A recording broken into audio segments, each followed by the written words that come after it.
Welcome, in front of me is a Motorola Moto G04, and today I will show you how you can insert SIM and SD card into this phone. So to get started, you'll need to grab a SIM ejector, which comes provided with the device in the box, but if you can't find it, you could also use a paper clip, straighten out one of the ends, and it should work just as well. Now once you have either one of those, you can then pop out your tray. Now to do that, you do need to take off a case if you have one on your device.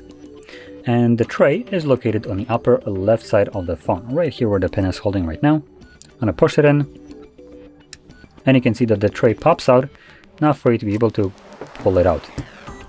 On the tray, you have space for 2 dedicated SIM cards and 1 dedicated SD card.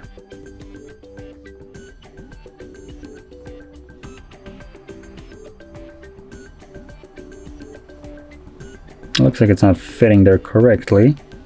It is protruding a little bit. Oh, there we go, that's better. So make sure that the card is clipped in place correctly. It should be laying flush on the tray, and this tray actually keeps the cards in place, so they shouldn't be falling out. Next, insert it back into your device, and these cards, both of them, should start working right away. Hence, you can see that SIM card is already popping up the screen for the pin. So I'm gonna confirm my SIM card pin. That unlocks my SIM card, and next we'll see if we have any kind of notification about, there we go, our Samsung SD card. So it is detecting both of them, and they already are working. Now with that being said, hopefully you found this video helpful, and if you did, don't forget to smash like, subscribe, and thanks for watching.